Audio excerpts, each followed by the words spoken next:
Halo teman-teman, selamat datang kembali di Julian The Movie.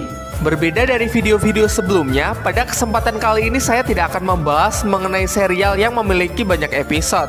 Karena pembahasan kali ini adalah alur cerita mengenai sebuah film. Meskipun masih dengan tema yang sama, yaitu mengenai kisah si kera sakti dari Gunung Wakwo. Namun jalan cerita yang diambil jelas sangat berbeda dari serialnya. Ia tidak akan menjadi murid Biksu Tong dan tidak akan melakukan perjalanan ke barat. Di film ini, Sun Gokong akan dipanggil sebagai Sun Wukong, menceritakan tentang perjuangannya melawan takdir yang telah ditentukan Kerajaan Langit. Oke, tanpa berlama-lama, mari kita langsung saja ke ceritanya.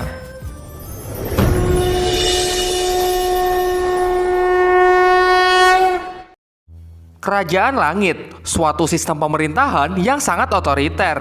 Mereka menyatakan bahwa setiap makhluk hidup yang tidak bisa mereka kendalikan adalah siluman yang harus dihancurkan. Hingga suatu hari, muncul raksasa yang berani menentang Kerajaan Langit. Namun sayangnya, raksasa itu dapat dikalahkan. Jasadnya jatuh ke bumi dan menjelma menjadi Gunung Wakwo. Sementara jantungnya tetap hidup dan berubah menjadi seekor kera yang hidup damai di sana. Kerajaan Langit yang mengetahui hal itu segera menurunkan hujan api untuk meratakan Gunung Wakwo. Tentu hal ini membuat si kera sangat marah. Sejak hari itu ia pun bersumpah bahwa ia akan menghancurkan Kerajaan Langit suatu hari nanti. Beberapa ratus tahun pun telah berlalu semenjak kejadian hari itu. Kera itu pun kini telah tumbuh dewasa yang akan kita kenal dengan nama Sun Wukong. Dengan kekuatan yang ia miliki sekarang, dengan mudah ia dapat memasuki Kerajaan Langit. Kebetulan hari ini bertepatan dengan seleksi penerimaan para dewa baru. Ia pun mulai berulah dengan memakan seluruh buah persik yang akan dijadikan hidangan utama. Tentu para hadirin pun menjadi sangat marah karena mereka hanya menerima hidangan berupa biji buah persik. Mereka meluapkan emosinya dengan memukul para pelayan. Untunglah muncul salah seorang pelayan yang berani melakukan perlawanan. Ia bernama Azi, seorang pelayan yang sangat istimewa. Meskipun demikian, namun tetap saja lawannya terlalu banyak. Untunglah ia sempat diselamatkan oleh seorang pria gendut bernama Juan Lian. Dilanjutkan dengan kemunculan Wukong yang datang untuk menghajar orang-orang kurang ajar itu.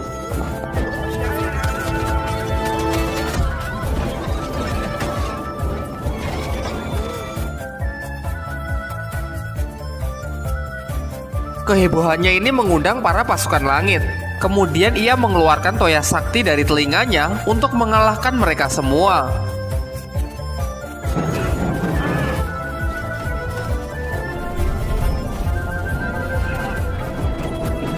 Keributan ini sampai terdengar di telinga sang ratu Kerajaan Langit. Lantas ia memerintahkan pengawal pribadinya untuk menghentikan Sun Wukong. Ialah dewa yang bernama Tian Peng. Ia pun segera berangkat dan pertarungan pun tidak terelakkan. Pada awalnya mereka bertarung secara seimbang. Mereka pun terus mengadu senjata mereka masing-masing.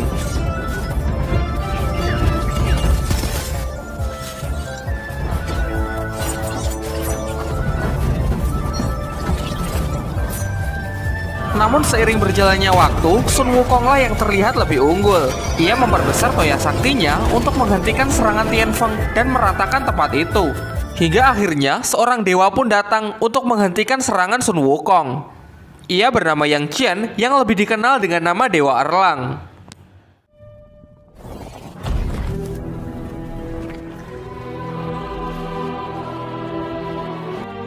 Kemunculannya kini pun membuat keadaan menjadi berbalik. Dengan pukulannya, cukup memukul mundur Sun Wukong bersama toya saktinya. Tak cukup dengan hal itu, Sun Wukong pun mencoba menyerangnya dari jarak dekat. Namun hasilnya pun tetap sama saja karena pukulan dari Dewa Erlang terlalu kuat. Sun Wukong yang telah tertangkap dibawa ke sebuah gua tempat hukuman para dewa. Namun ia tidak sendirian karena Dewa Erlang turut menemaninya. Dari percakapan mereka pun diketahui bahwa sebenarnya Dewa Erlang adalah anak dari Dewi Kerajaan Langit yang menikahi seorang manusia. Demi untuk menebus kesalahan ibunya, ia pun mengabdikan dirinya untuk Kerajaan Langit.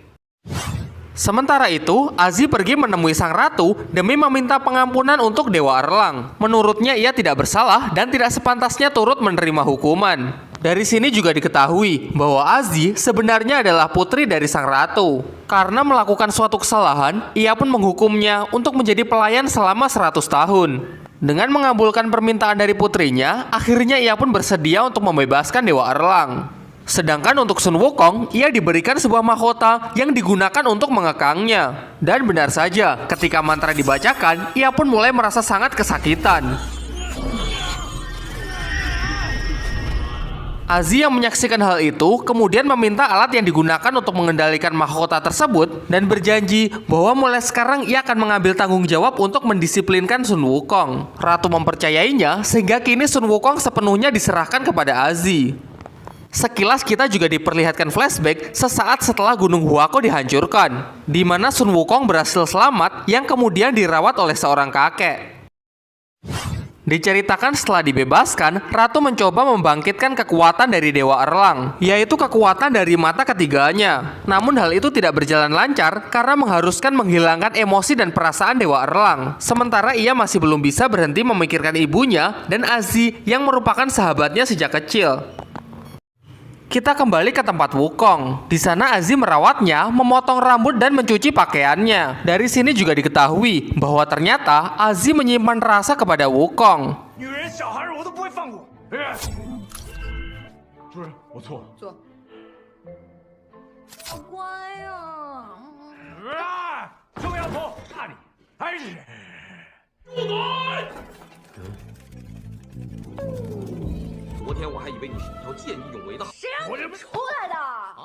Setelah itu, sang ratu mengadakan tur untuk mengelilingi kerajaan langit. Dengan sengaja ia memprovokasi Wukong karena ia menduga bahwa jantung siluman yang dulu pernah mengacaukan kayangan masih hidup dan bereinkarnasi menjadi Wukong.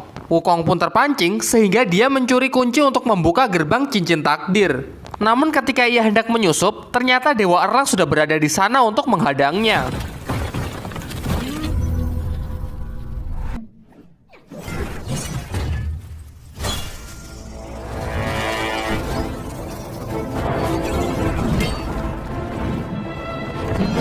Pertarungan yang dahsyat pun tak terhindarkan yang membuat runtuhnya jembatan takdir. Kemudian Tian Peng pun juga masuk ke dalam pertarungan. Dilanjutkan dengan kedatangan Aziz yang diikuti oleh Juan Lian. Di puncak pertarungan jembatan takdir kini benar-benar runtuh.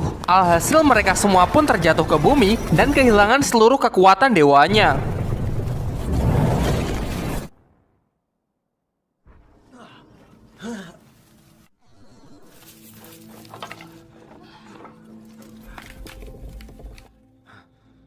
Kekuatan mereka benar-benar sepenuhnya lenyap, bahkan untuk mengangkat senjata saja mereka tidak mampu. Meskipun tanpa kekuatan, mereka tetap bersemangat untuk melanjutkan pertarungan. Melihat benda asing yang tiba-tiba jatuh dari langit, warga setempat pun langsung mengepung mereka. Para penduduk berpikir bahwa mereka ini adalah jelmaan dari siluman. Tentu Aziz menyangkalnya dan Juan Lian menakuti mereka dengan senjata kimianya. Di tengah ketegangan mereka, tiba-tiba awan siluman yang sangat mengerikan muncul dari langit. Sontak semuanya pun menjadi panik dan berlarian untuk mencari perlindungan.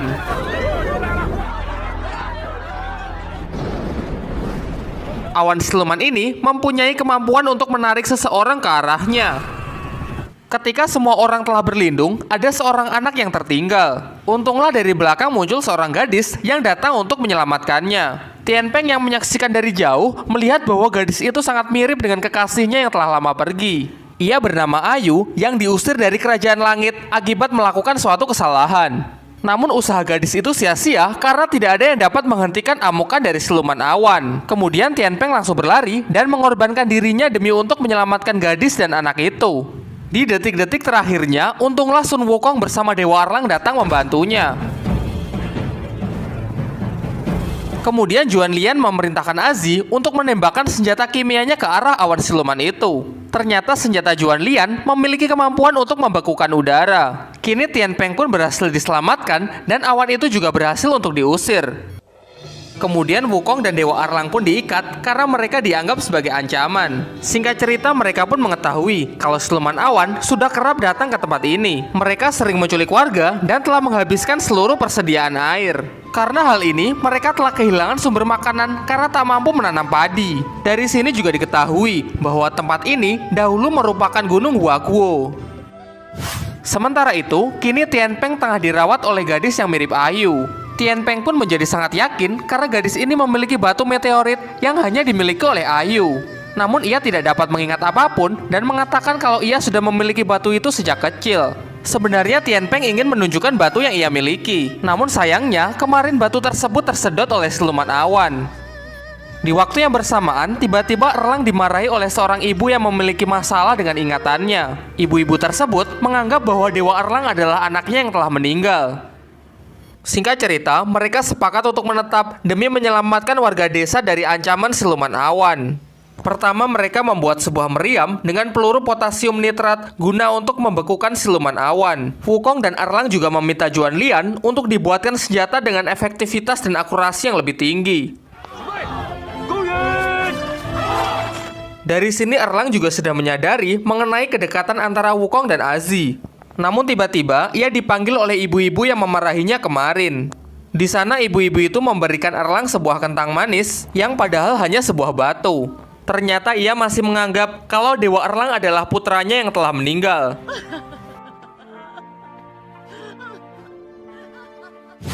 Kita kembali pada rencana. Sebagai langkah terakhir, mereka membentangkan kain merah demi untuk memancing siluman awan agar keluar. Dan benar saja, tiba-tiba langit menjadi gelap, pertanda bahwa siluman awan akan segera muncul. Namun di luar dugaan, ternyata awan itu sangat kuat. Ia merusak meriam dan bahkan hampir menarik salah seorang warga. Untunglah Wukong segera membantunya, yang diikuti oleh semua orang. Kemudian mereka bersama-sama memperbaiki meriam, namun sayangnya meriam itu tak dapat menjangkau siluman awan. Untunglah dengan cepat, Erlang segera membantu untuk mengangkat meriam.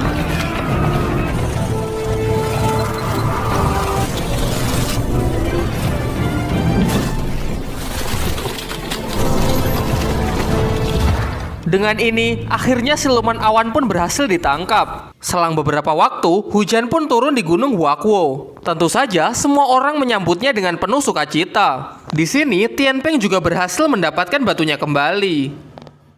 Sementara itu, di Kerajaan Langit, Ratu dibuat sangat murka akibat kelakuan Wukong yang telah menghancurkan jembatan takdir. Lantas ia pun melaporkan masalah ini kepada Kaisar Langit. Kita kembali ke Gunung Huakuo. Terlihat semua orang tengah gembira dan merayakan keberhasilan mereka menangkap siluman awan. Sementara Tian Peng pergi menemui Ayu untuk menunjukkan batu meteorit yang ia miliki. Namun sayangnya, Ayu tetap tidak bisa mengingat masa lalunya. Tentu hal ini cukup membuat Tian Peng menjadi patah hati. Kemudian Ayu mengatakan memang apa pentingnya masa lalu. Baginya, beberapa hari di sini bersama telah menjadi hari paling membahagiakan dalam hidupnya. Lalu Erlang juga bertemu dengan ibu-ibu kemarin. Ibu-ibu itu mengatakan bahwa sebenarnya ia tahu kalau Erlang bukanlah anaknya. Ia sadar kalau anaknya benar-benar sudah meninggal. Di sini ia hanya ingin titip pesan, nanti kalau Erlang kembali ke langit dan bertemu dengan putranya, maka katakan jangan khawatir, karena di sini ibunya sedang baik-baik saja. Mendengar hal itu, kini Erlang pun menjadi teringat kepada ibunya sendiri. Sementara itu, Wukong tengah bersama dengan Azi. Ia mengatakan bahwa Gunung Huakuo dulu jauh lebih indah daripada ini. Bahkan di sini kini tak ada lagi pemandangan matahari tenggelam. Namun tanpa mereka sadari, Ratu telah mengerahkan pasukan langit untuk membunuh seluruh penduduk desa. Di sana, Ayu dan Juan Lian juga ikut terbunuh.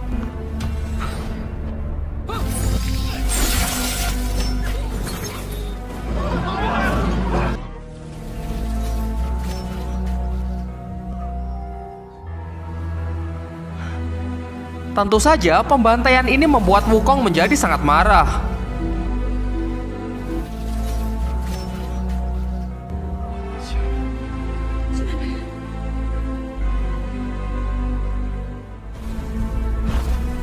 Ia mencoba melawan pasukan langit, namun hal itu sia-sia karena ia telah kehilangan seluruh kekuatannya.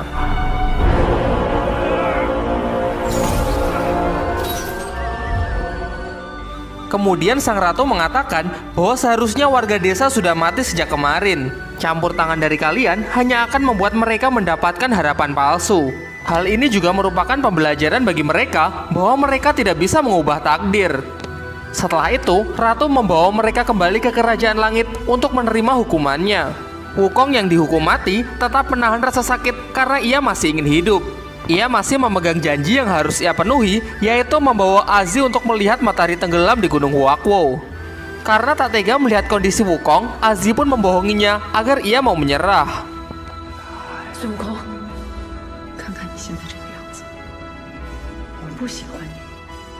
我讨厌。 Ia juga mengatakan bahwa apa yang dilakukan Wukong ini sia-sia karena sekarang Gunung Wako sudah benar-benar lenyap. Dan seketika tubuh Wukong pun menjadi hancur.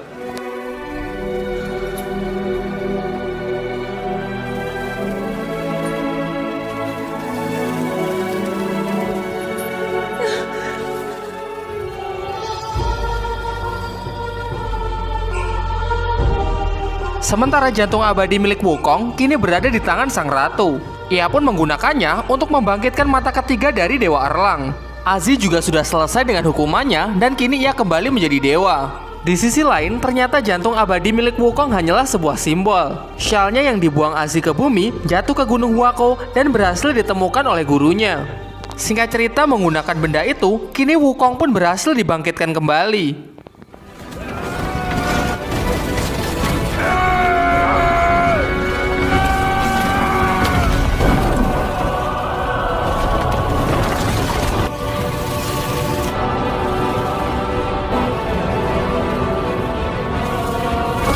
Kemudian ia memanggil siluman awan yang kemarin ia tangkap untuk mengantarnya menuju kerajaan langit. Di sana ia mengamuk dan dengan mudah ia dapat mengalahkan seluruh pasukan langit.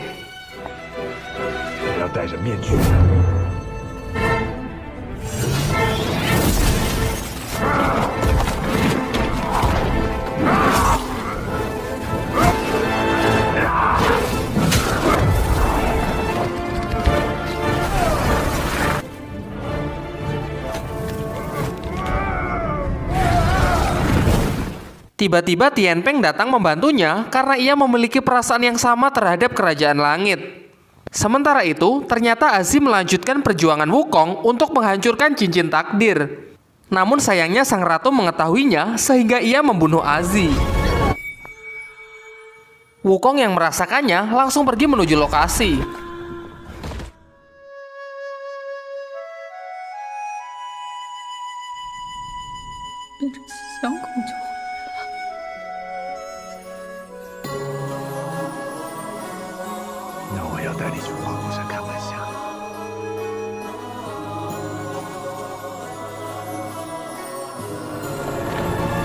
Sementara Tian Peng pun juga gugur karena ia mencoba melawan sang ratu.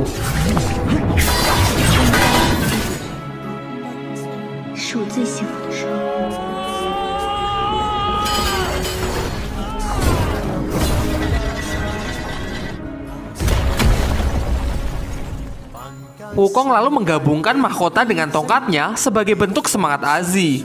Dengan itu kini ia pun mampu menghancurkan pertahanan dari sang ratu.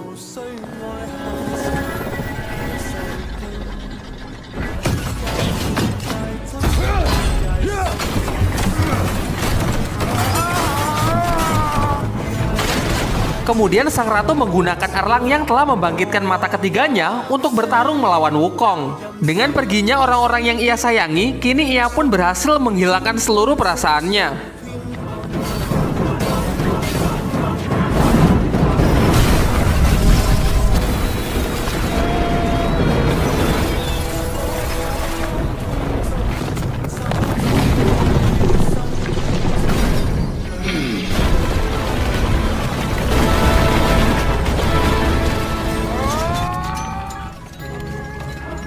Sampai ketika mereka beradu pukulan, Erlang pun merasakan kalau Azi berada di dalam diri Wukong. Hal itu menyadarkannya dan kini ia malah berbalik melawan sang ratu. Mereka pun saling bekerja sama untuk mengalahkan sang ratu yang kini telah berubah menjadi Titan.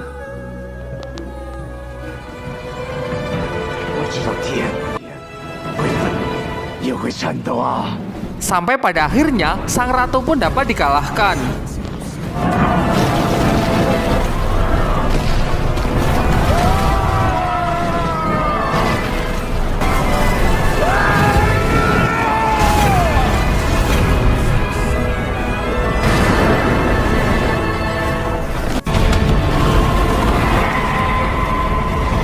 Setelah kejadian itu, sejarah pun mencatat bahwa Dewa Erlang telah membantu mengusir siluman di kerajaan langit. Ia pun dipromosikan menjadi jenderal untuk menjaga gerbang selatan. Sementara Sun Wukong yang dicap sebagai siluman tidak ada pilihan lain selain kembali ke Gunung Wakwo. Namun ini semua masih belum berakhir. Wukong berjanji akan kembali dan membawa semua makhluk yang menentang takdirnya untuk bertempur melawan kerajaan langit.